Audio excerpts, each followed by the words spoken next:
Welcome to Continuous Stream. Today, Part 1, Chapters 11 and 12 of Kells, The Gospel of Columba, a novel by Amy Crider. Part 1, read by Jeff Broitman.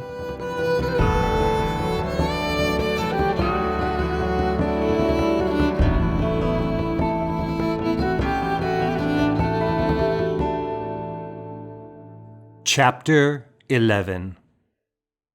Secrets. The next day, Marcus and I rode to the other island. When we walked into the green, I approached Morgan, avoiding her lapis blue eyes. I thought I might teach the children the Psalter. She looked surprised. I suppose, if you think it's right. I bent down and put my hand on Brian's shoulder, the boy who loved shells. Would you like to learn the Psalter? The boy furrowed his brow and shrugged. Maybe. Edith skipped up to us and put her arms around the boy from behind. Are there shells in the book? She asked with a smile. There's a wondrous animal of the sea called the Hilazon, which the Jews use to make their special blue dye, I said. You see, she said to Brian. Brian wriggled free. We'll see about that. I went toward the house, and Edith immediately gathered the children, and we sat outside. This is the Psalter. I held up the book, which was scribed in large letters for children. These are prayers that we chant every day. I could tell you what the letters are, but they're in Latin. I'll read it out to you, and you repeat it back to me. The children did as they were told, and we read psalms a while. Edith recited with a look of concentration. She squeezed the hands of the children next to her and encouraged them. What does it mean? Asked Emer, the girl who'd given Brian the top shell. This one asks for God to give us strength when our enemies are against us. Well, how do we know who the enemy is? A small boy of about 4 years grabbed her by the arm. I'm your enemy! Edith pulled him back. Hush! You're no one's enemy. Only grown-ups have enemies. Isn't that right? I shook my head. The enemy is the devil. Only the devil. Edith's eyes widened. Does he tempt us to lie? And do bad things? Aye. Edith looked down. She spoke haltingly. There must be a great deal that is at war all around us. Sometimes it seems all we have to do are our daily tasks, and eat and sleep and nothing more, as if we were dolls that could move and eat but no more than dolls, or animals that see nothing. But there is something, there must be. God is something more, isn't he? Yes, so he is. And prayer opens your heart to God. It opens up your soul when it's shut tight against God's word. She looked up at me. We must be more than animals. Brian made a dramatic wave of his arm and jumped up. You are mad sometimes. Everything must be proved to you. I'm going out to look for shells before it's dark. He left, followed by Emer. Edith cocked her head. It's happiness to love one thing and find it on the sand every day. I shall love God, and I will find him wherever I look. He will seem hidden at times. When he is hidden, I will pray. That will make the eyes of my soul keener for seeing him. You are a wiser child of God, than I am, I said. She gave a little laugh and tugged on my sleeve, her green eyes sparkling at me. She had been holding back tears. You seem awfully doubtful for a monk. Perhaps. You are right in everything. I only meant that sometimes the simplest goal requires the greatest exertion. Edith clasped her hands. You must know all about the saints, of Bridget and Kevin and Columba and Patrick. I know a bit. You know the breastplate of St. Patrick is called the Deer's Cry? Why? Well, it happened that when Patrick and his 8 companions went to Tara to challenge the High King, they were turned into deer, so they could go through the forest undetected by his soldiers. This is the Deer's Cry. I stood up and spread my arms, and Edith and the children did likewise. I taught them the prayer. Christ be with me, Christ be before me. Christ be behind me, Christ be with me. Christ be beneath me, Christ be above me. Christ be at my right, Christ be at my left. Christ be in the fort, Christ be in the chariot. Christ be in the ship. Christ be in the heart of every one who thinks of me. Christ be in the mouth of every one who speaks of me. Christ be in every eye that sees me. Christ be in every ear that hears me. Amen. Morgan approached us. Edith, you must get the bread. Edith left for the oven, leaving me alone with Morgan, who began weaving at the loom against the wall of the house. Her back was to me, straight as she leaned from her ankles. The wide neck of her green dress revealed the base of her neck curving into her muscular back. I saw every little muscle pulsing to her effort, diamond-shaped muscles between her shoulder blades, rising and flattening in rhythm. The shadows created by her muscles were blue, and the highlights of her skin glistened with a fine sweat. My sense of her motion was increased by the steady sound of the loom, drumming a beat to her swaying back. With the beat of the loom to measure time, she sang, softly, the notes on the downbeat a little louder, some force on the exhale as she beat up the weft. Her voice was husky and high. The sound of it recalled to me the sound of fire, the way it breathed, her voice like fire singing. Pleasure vibrated within me.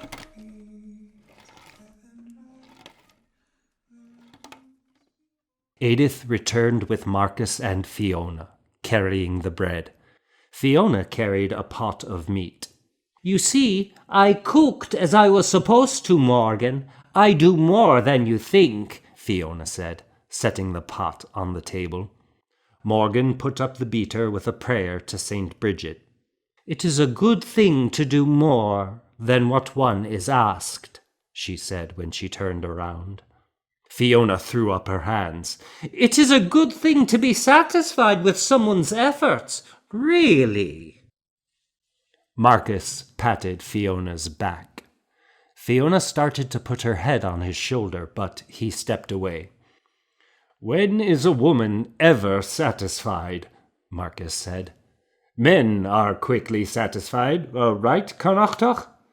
I started to agree when Fiona burst into a laugh.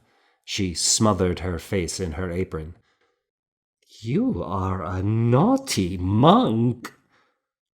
It is easier to be among men, I said, embarrassed. Morgan started to serve the meat as the children lined up with their bowls.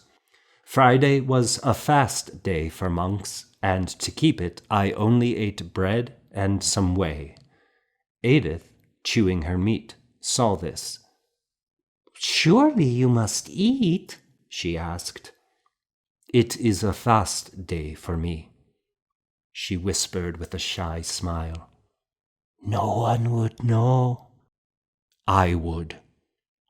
She set aside her bowl and clasped her hands to join me in fasting. I gave her a gentle smile. You must eat, I whispered. It is right for you to eat. Can't I be like you? First, you have growing to do. She gave a little nod and went back to her meal, handing some leftover bread to little Emer. It was time to go. Morgan walked us to the boat on the rocks. She turned to me. The abbot permits you to teach her? Yes, for a little while, I lied. Morgan was looking straight into my eyes, as she had done before. I became a little short of breath. I wondered if staring deeply into each other's eyes gave her the same pleasure it gave me. I couldn't look away. Will it lead to anything useful? She asked. I don't know. I worry about Edith, and it seems to me it will help her soul. She is already too imaginative. She isn't rooted in practical matters. Is she lazy? Does she work? Yes, she works well enough, but sometimes I don't know where her mind is. She has flights of fancy. I will allow this teaching if it brings her down to earth. That's what she needs. I'll do what I can. Very well. Morgan rolled her eyes and sighed, her hands on her hips. I realized how tall she was, how solid and strong. She could probably raise a house beam as well as learn to read if she chose. Would you like me to teach you also? I suddenly asked. I have enough to do. Of course. I felt embarrassed, because she needed nothing from me. But when she looked into my eyes again, her clear lapis blue eyes looking straight into mine, my chagrin melted away. Edith has much to do also, but for now I'll allow it, and we'll see. Of course. Thank you. Good night. As we rowed back to Iona, the waves beat under the skin of the boat like a heart. I felt my blush must be visible in the moonlight. I became resigned with the boys.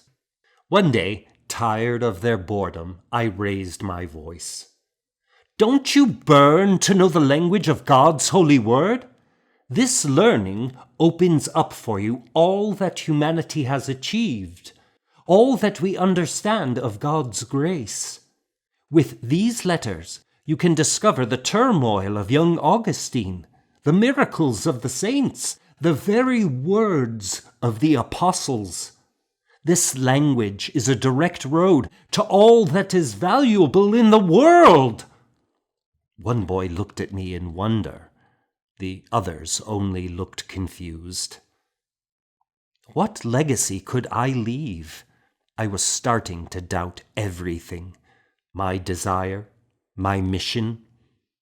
Perhaps everything had been a mistake. It was still my first year. I was still a penitent and hadn't taken the final vow. Perhaps I shouldn't. Perhaps I should return home and die with my people.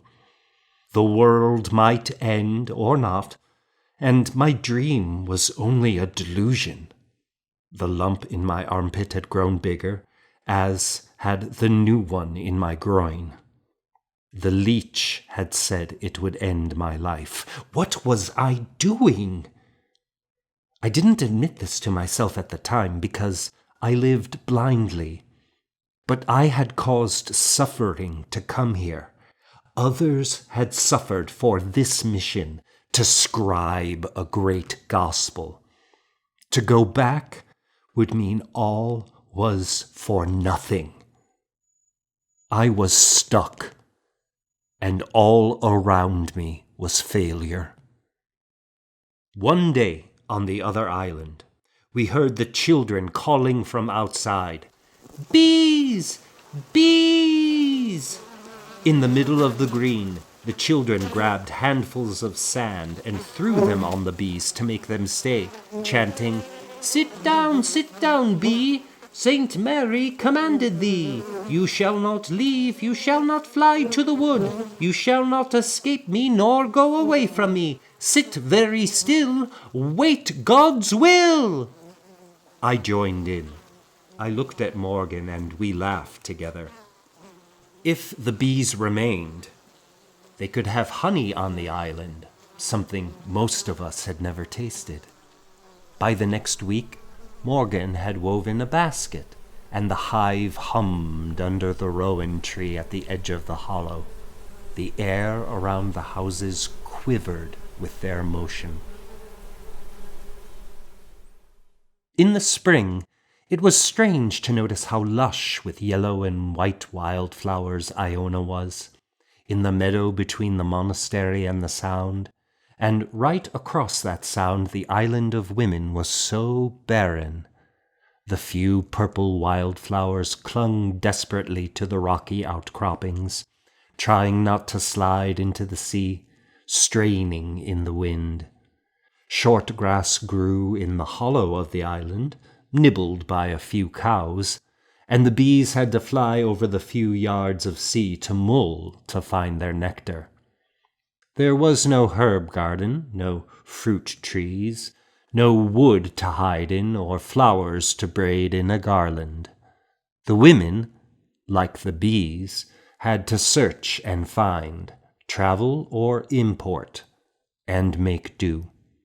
But they stayed without question, simply meant to be here, apart from the fertile land on Mull or Iona.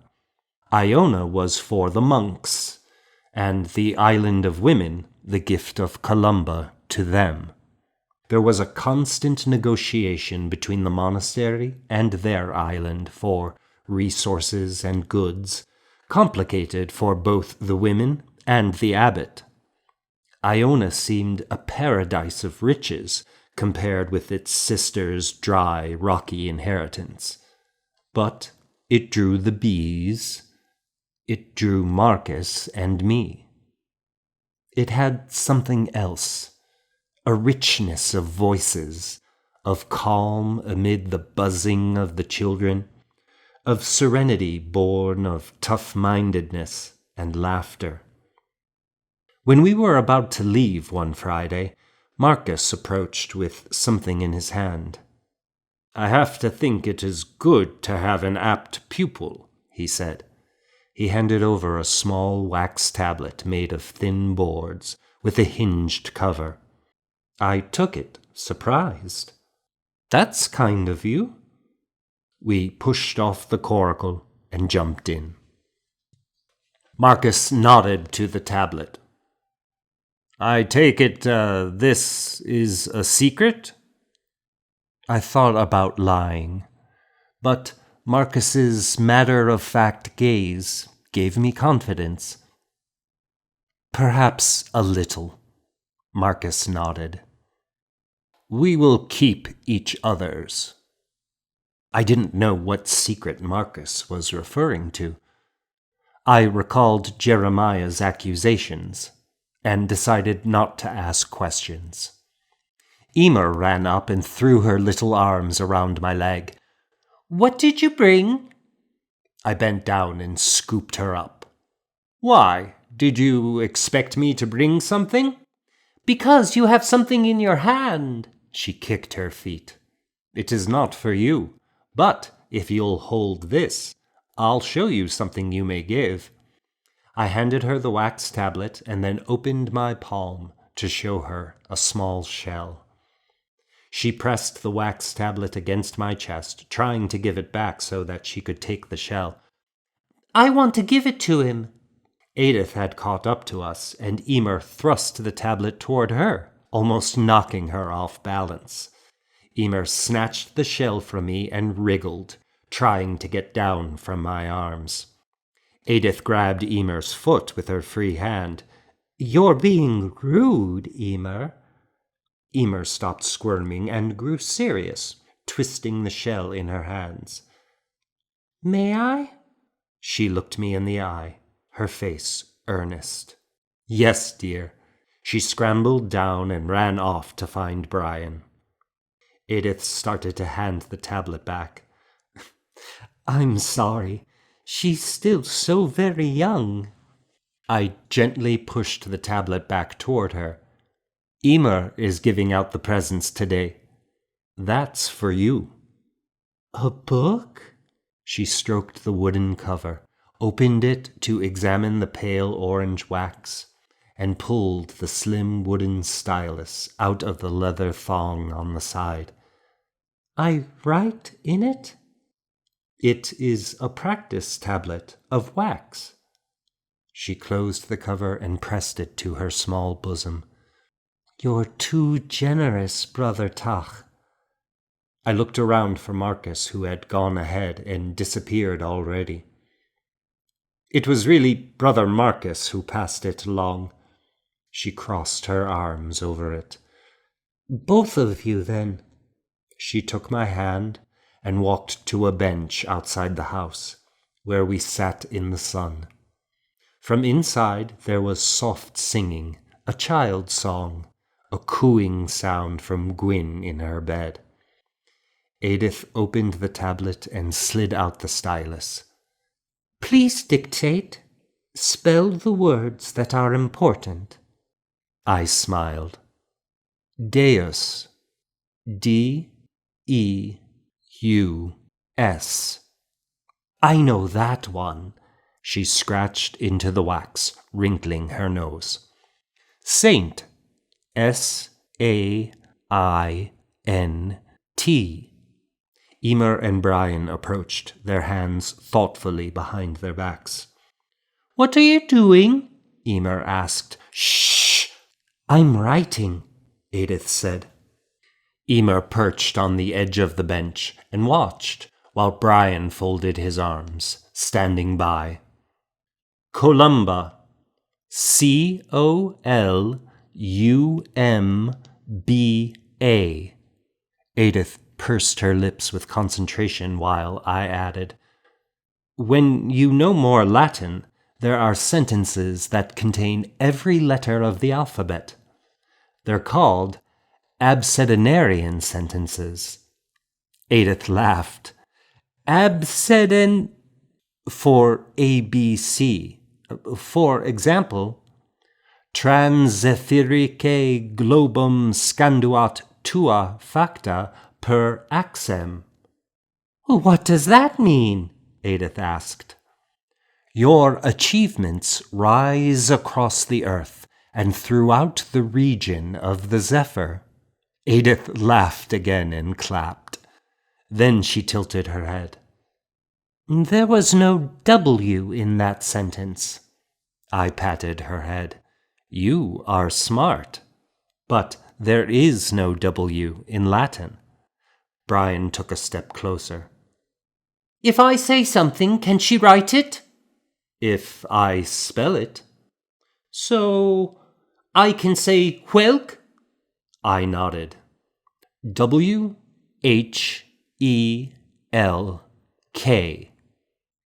There's my W, Edith said with a giggle. Emer hopped off the bench and ran inside. Mama, Edith is writing! The singing stopped and there was a muffled sound. Come out! Come out! Emer yelled. Edith slowly finished whelk, and Gwyn appeared in the doorway with Emer. Gwyn was tall, like her brother. In the strong light, her skin was transparent. Blue veins on her forehead and hands. Her gown was loose and large around her frail body, hanging in folds from her sharp shoulders. She leaned against the doorframe, her thick brown hair wild. She gazed off, squinting at the bright sky, not looking at us. Spell Mama, Emer said. M-A-M-A.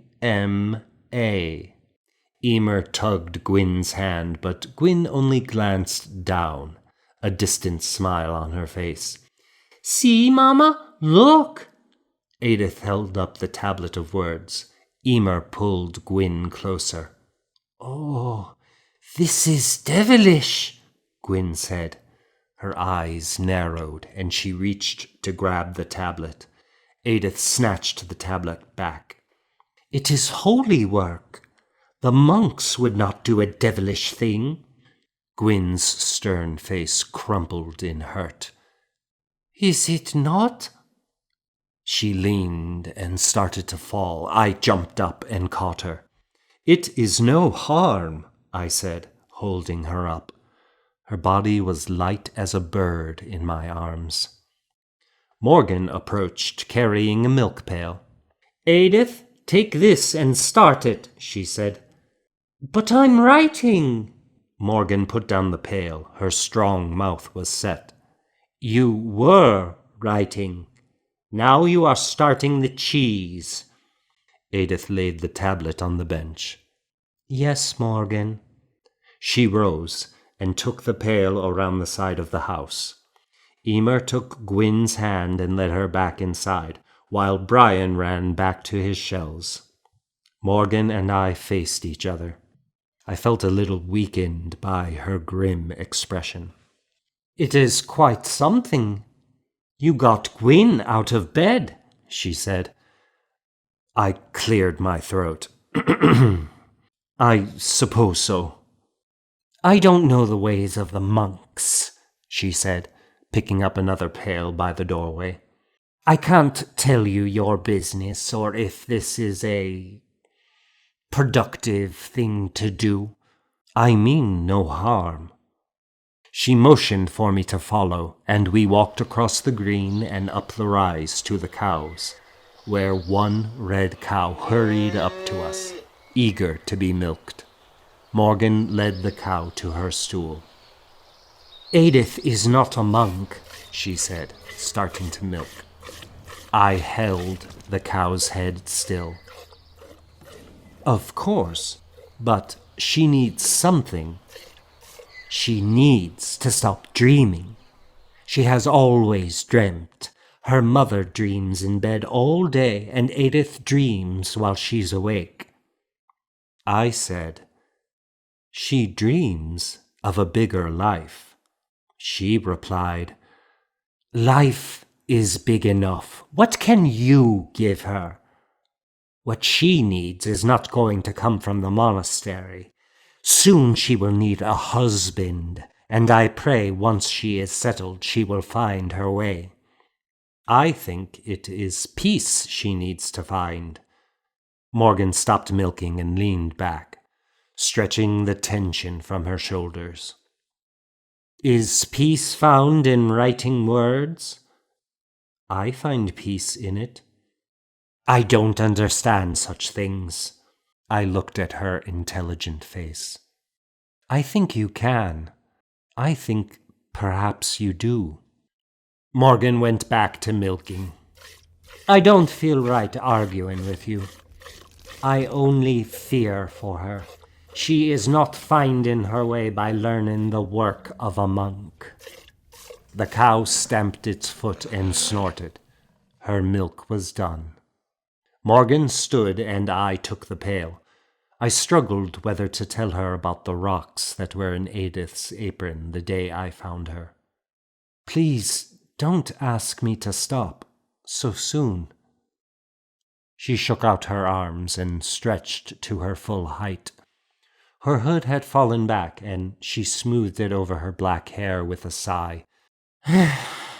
"I will not forbid it, but I will seek counsel, or ask you to." My heart skipped. Brissal had already denied permission. Would Morgan find a way to ask him about it? "Allow me to," I said. She shrugged. "All right, then." We walked back to the house. Marcus had propped a ladder on the side and was on the roof, while Fiona handed bundles of thatch up to him. "There you are," Marcus said. There you are, I replied, climbing up the ladder to help. It was a relief just to work for a while, filling the gaps with reeds and bunches of herbs to ward off vermin. The warm roof smelled of the sweet-cut thatch, the herbal blossoms, and the scent of peat coming up from below, the mingled scents heavy in the air under the glowing sun. When we were finished, we sat looking at the green below. A few children ran among the cows, the women sitting outside drop-spinning wool. Edith had finished her cheese, hanging it up to drain, and sat on the bench again, studying her tablet. I leaned back and stared up at the few scattered clouds, while Marcus sat propped on his elbow. I closed my eyes as the island hummed around me. "What do you mean?" Marcus asked. "What?" "You just asked what to do." I didn't open my eyes. I didn't know I spoke. "Are you going to stay all day?" a woman's voice asked. Fiona had climbed the ladder and was standing with her head at roof level. Flowers were tucked behind her ear. Marcus crawled over to the edge, and as I looked, he gave her a kiss on the forehead. It was only a peck. It could have been a kiss of peace, but the way she smiled up at Marcus told me otherwise. Marcus had a wife. Fiona stepped back down the ladder, and Marcus followed. I sat up and took a final gaze around. The bell was struck across the sound on Iona, and I could just make out the white robes of the monks gathering to enter the church. When I came down the ladder, Marcus was waiting, and we each took an end of the ladder to carry to the shed. We lay the ladder on the floor. It was close and dark inside after the bright sunlight. "Is Brian your son?" I asked. Marcus's ironic smile was visible in the dark. "Stepson, you could say." "You don't fear the sin?" "What about you and Morgan?" he asked. "Don't be absurd. You know there is nothing there." Marcus gave a little chuckle. "I suppose some of us are not as holy, or as cold." In the dark shed, I tried to search out Marcus's face. "So I'm damned if I do and damned if I don't. If I sin, then I'm sinning. But if I don't sin, it's only because I'm cold and inhuman. You have me bound in your logic." Marcus folded his arms and tilted his head with a gentler smile. "Perhaps I am unjust. I don't always sin, you know. Sometimes we just talk. It can be just as much a relief. You do confess, don't you?" "Of course." Marcus nodded. "Of course you do. But Connachtach, confession isn't just enumerating your sins. I think you need to talk. Unburden yourself. I don't think you do confess. You keep much hidden." "God knows my sins. I hide nothing from him." "And from yourself?" I paused, swallowing around a lump in my throat. "I cannot escape myself. That is my torment." "Well, then unburden yourself. I feel your suffering whenever I see you." I put my hands to my face, wiping my eyes. Marcus put his arm around me, but I stepped away. "I'm fine." I cleared my throat. "I appreciate your gesture. My only burden is my own sin. My unknown sin, whatever it is. God loves you, Connachtach. It is in that you find solace. Let God know you." Marcus's eyes, always so penetrating, were soft with understanding. "It's time to go back," I said. "Yes, but please remember my words. We have a bond, keeping each other's secrets. I hope you know that." I nodded, not sure of what to say. Then I gave Marcus the kiss of peace, and we went outside.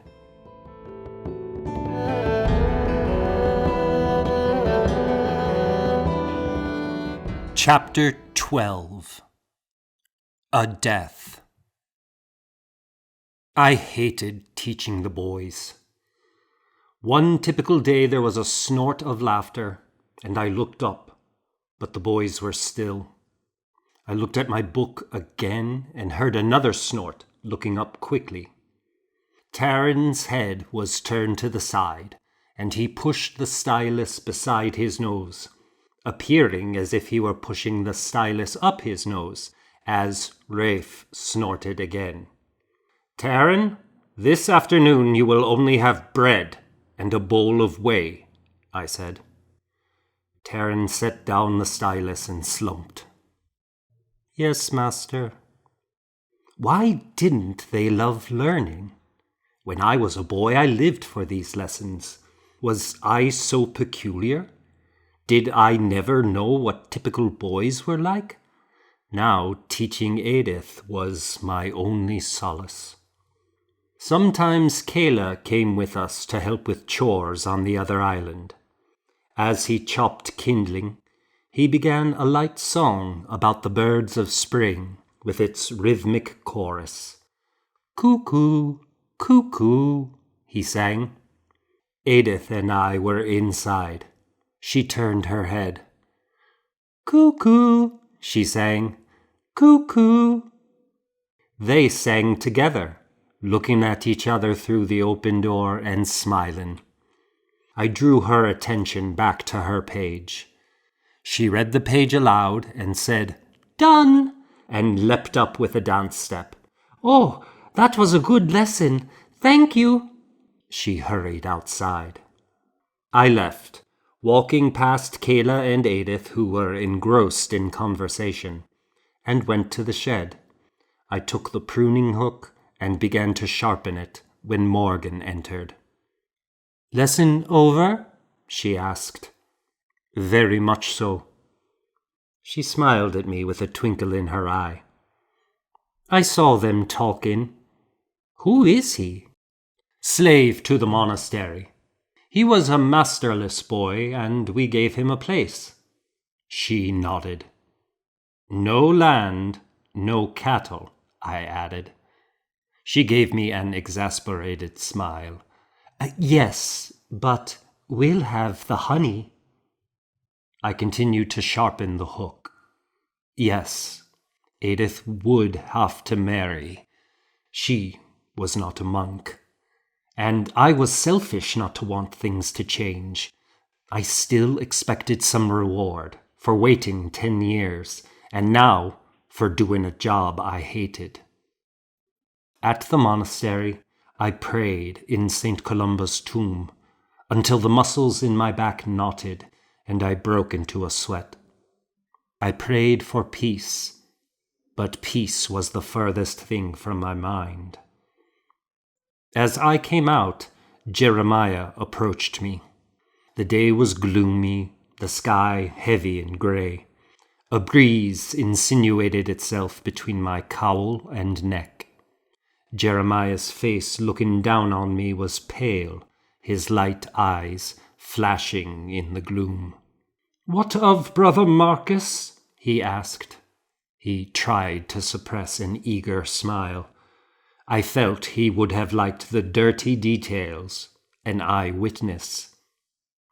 "There is nothing to the rumor." Jeremiah's tongue darted to the corner of his mouth. "He came here as an oblate, given to us by his parents. I am not sure of his sincerity. A healthy young man has needs. If he has needs, I don't know about them. I am not his Amchara. And what of your needs? Jeremiah's look turned wrathful. You are not my Amchara either. I know you are alone sometimes, with a woman there, Morgan. I clenched my fists at the sound of her name in his raspy voice. If I have been briefly alone with her, it has only been to give instruction on the souls of her children. You must be above reproach, Brother Connachtach. You must not allow for the possibility of a stained reputation, of gossip. Gossip? Or did you force such words out of a young slave boy? I could picture Jeremiah relentlessly twisting Kayla into talking. And if you threatened or beat it out of him, why question me? I want to give you the chance to repent of it and reform, so that it doesn't go to the abbot. I grabbed his arm, wanting to push him down. What do you want? Jeremiah raised his eyebrows. Whatever do you mean? I seek your best interest. He pulled away with an air of cold dignity. A few raindrops fell on my tonsure. The cold of the day, the cold of the man, bore into me. I've told you all I know. I'll take better care not to be alone with the woman. Is that all you want from me? Jeremiah smiled, his grey teeth in shadow. I had almost forgotten. If you prove yourself, I could speak to the abbot about our need for more scribing. I have a certain influence. Perhaps a new gospel is something we should have. I looked at him in surprise. I want the path to righteousness to be an easy one for you, Jeremiah said. I pulled the hood over my head against the rain, looking up at the man's jaundiced face, and stood tall. The path is a steep and narrow one, I said, and one that I don't expect you to walk with me. I turned and left him. It was July, the hungry gap when the bread was gone until the harvest. The children chewed blades of grass between their teeth, distracting themselves with any game they could think of. Morgan asked Edith and me to row the few yards over to Mull to forage for acorns. I carried the basket while Edith picked through the nuts on the ground. Morgan thinks my learning to write is useless, Edith said as she dropped a few nuts into the basket. Perhaps it is. Why is it that something can seem so important when it is really so useless? It seems more, I don't know, a more real thing than hoeing in the garden or gathering wood. Those things are necessary for life, but life is... It has to be something more than that. Am I mad? I feel I must be mad. I set down the basket and brushed the hair from her eyes. You are not mad. Perhaps, though, you should tell me now about what happened the day when you ran into the sea. Edith's eyes clouded. It's all right now. But for how long will it be all right? Her eyes flew open wide, and she looked me in the face. I don't want to force you to talk, but I think it will help to find the words. She furrowed her brow. Find the words. I can almost write them now, slowly but surely. Some things can never be taken away from you. And it is strange, the things that can be taken away. Like your father? She leaned against me. When he was gone for a very long time, I thought he was coming back. I expected him. Every day I expected him to walk in the door. I must have been mad to think that, but I did. Then one day I truly understood. It took me 2 years. Perhaps I had to be older before I truly understood. He was gone. If only there was something, his boat, his net, something. She wiped her eyes. That was the day I met you. She took a deep breath, struggling to speak. Anyway, it wasn't only that. We moved here from Mull to be near my uncle. I told everyone on our farm to be sure to tell my father where we were. Her voice broke.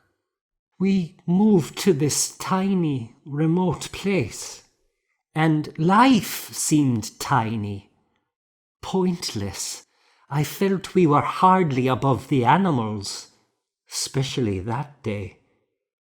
But you have taught me that life is more, even though it may be useless. But it isn't useless. It can't be. Oh, I must be mad, she suddenly laughed. Yes, I am. I put my arm around her shoulder. I must be mad with you. When the basket was full, we rowed back to the island. Morgan met us on the rocky shore. Go ahead and put them in the water to soak, she instructed Edith. I stood alone with Morgan while Edith disappeared down the hill. It was a bright, hot day, the sea below us deep blue and the sky cloudless. The rust-colored boulders were warm underfoot. I suppose your lessons can distract from our hungry state, Morgan said. Her face was gaunt from lack of food. Man does not live by bread alone, but by the word of our Lord. She folded her arms with a sigh.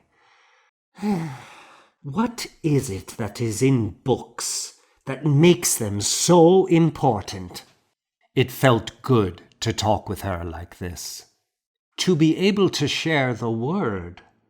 To express one's thoughts to the world, or privately to one person, and to make one's thoughts eternal. An author never dies. I can read the thoughts of someone long before me, and respond to them, and pass that on to future generations. She squinted disapprovingly. Men are so wordy. Men think that women talk, but I have rarely known a man who didn't talk and talk. Perhaps, but then I'm supposed to be on a vow of silence. And so you write, which is the same. So wordy that talk isn't enough. It must spill over to writing and into books. I think if something can't be talked out in a few minutes, it isn't worth going on about. I smiled at her. I think hunger has soured your mood. She smiled back. Perhaps. Is there nothing you would like to say? Either to the world, or perhaps to your children's children in the distant, unknowable future? She rubbed her jaw and pondered it. What is worth saying that lives up to your sense of eternity? And what might I say that later I wouldn't wish to alter or take back? What can be said that is eternally true?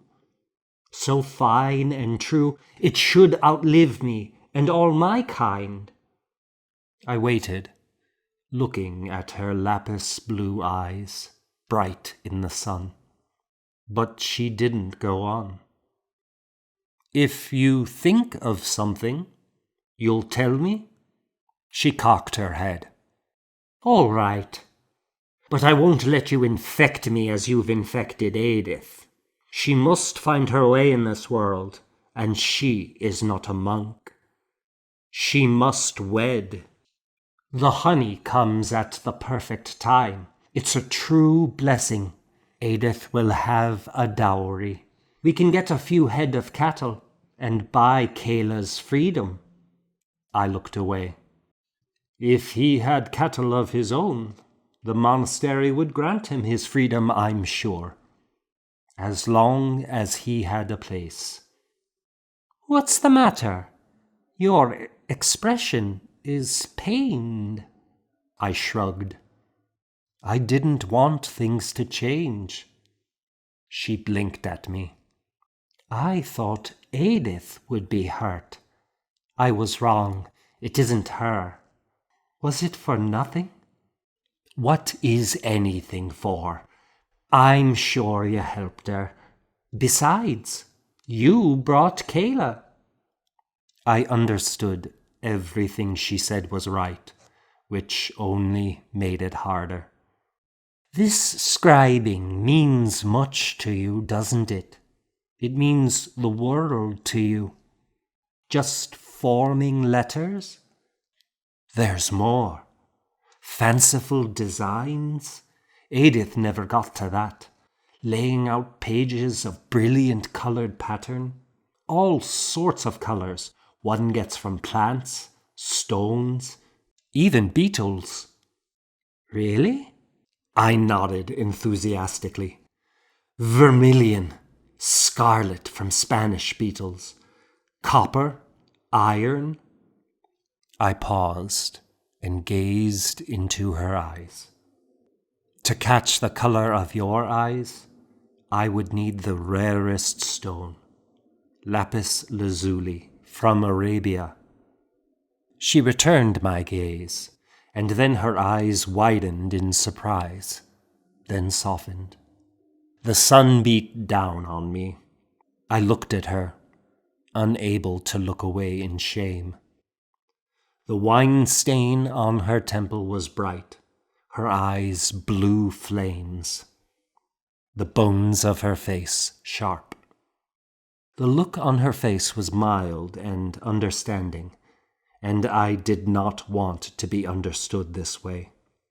I wanted to deny all that she was thinking, her assumption of my feeling, her tender sympathy. I liked her when she was hard and cool and strong. I didn't want this. I struggled to speak, the hot sun draining my mind of words. She spoke kindly.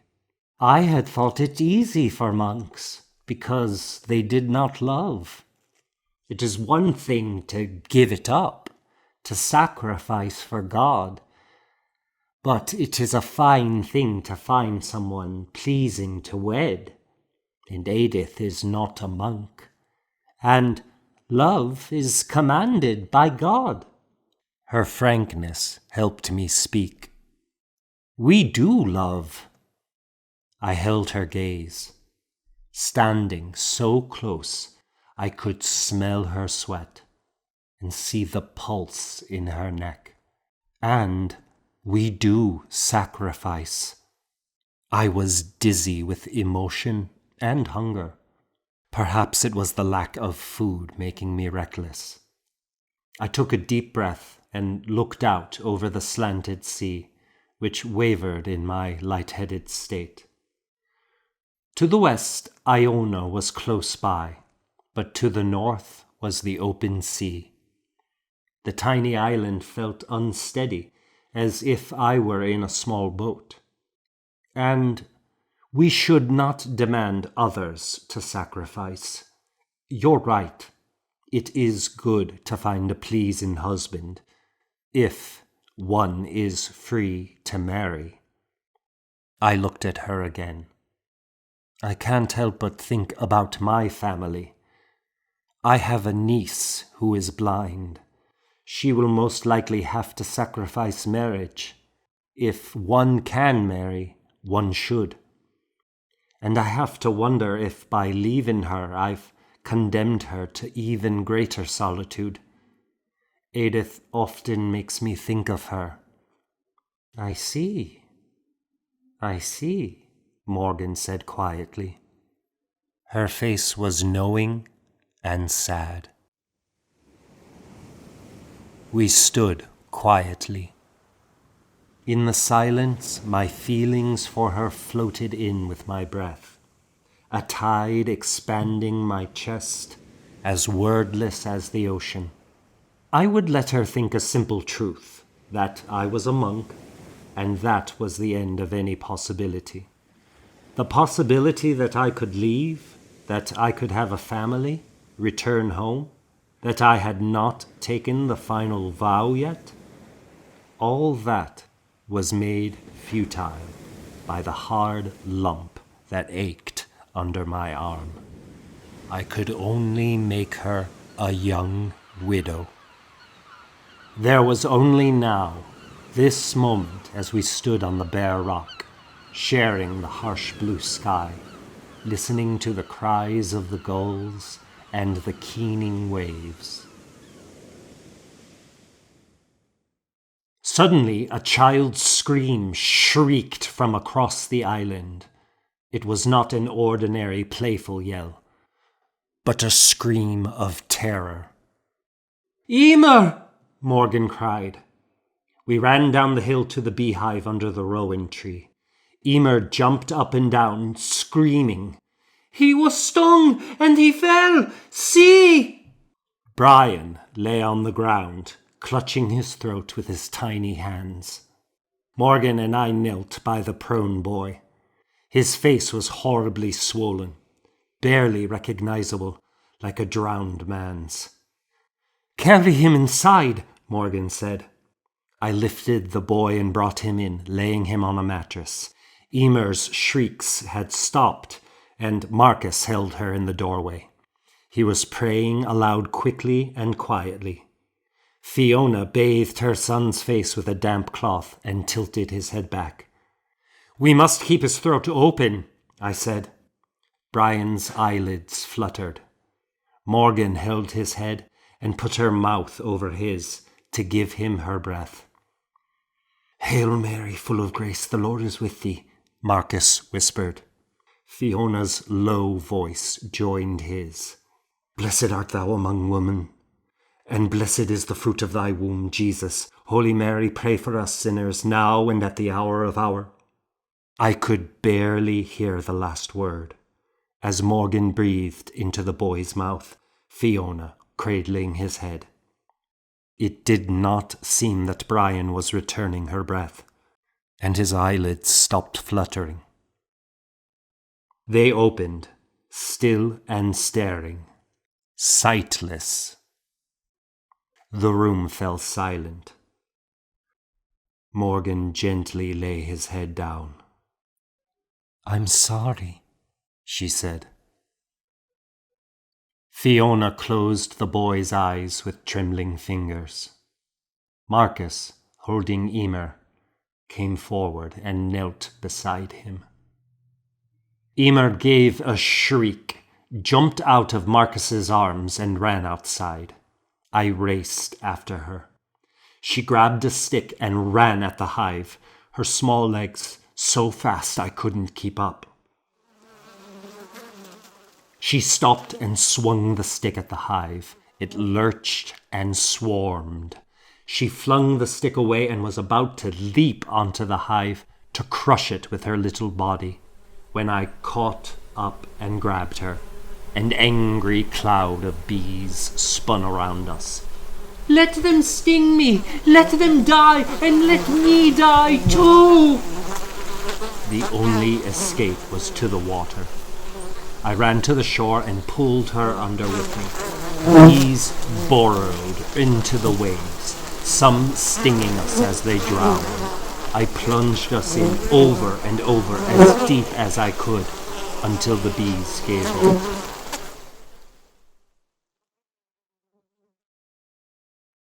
Her retching displacing her tears awhile as we knelt on the rocks. Then she wailed, "Let them sting me and die!" I held her in my arms as she shook and cried. "You should have prayed," she said, suddenly quieting. "You didn't pray. You didn't say the words." From the green came the sound of children and women chanting. "For 1,000 years in thy sight are but as yesterday, or as a watch in the night. As soon as thou scatterest them, they are even as asleep, and fade away suddenly like the grass. In the morning it is green and groweth up, but in the evening it is cut down, dried up, and withered." Marcus came down to the rocks and took Emer from my arms. "We will bury him with kings," he said. Cold and wet, she shivered, her silent tears trembling on her face. Marcus rode to the monastery and, with few words, returned with the abbot to pray over Brian, who lay covered with a blanket where we had left him. Then we carried him back over the Sound, where the monks had gathered on shore to pray for him. And we buried him in the cemetery among the kings of Scotia. Later Marcus came back and covered Brian's grave with his shells. A few days later, Jeremiah was in the house while I taught the boys. He sat apart, unobtrusively observing. I had the boys sing Psalm 90. Something sounded amiss. One of the boys was singing the wrong words. "Everyone sit but Taryn," I said. "Taryn, recite what you were singing." Taryn beamed and could hardly contain his laughter as he let loose a stream of profanity in Latin. Not all the boys understood it, but they looked puzzled and frightened. My rage seethed and exploded. To profane the psalm of God and to shame me in front of the abbot's assistant. "Hold out your hands!" I had never done this over the months, but without a moment's hesitation, I struck Taryn hard with the willow branch, with 4 blows that left deep red marks. "And afterward, go straight to the barn and spend the rest of the day shoveling manure, since filth is what you love." Taryn sat, red-faced and trembling. We finished the lesson. When the boys had gone outside, Jeremiah put his hand on my shoulder. "It was about time." I shrank from his touch and turned away. Later, Marcus found me in the crypt, and I cried in his arms.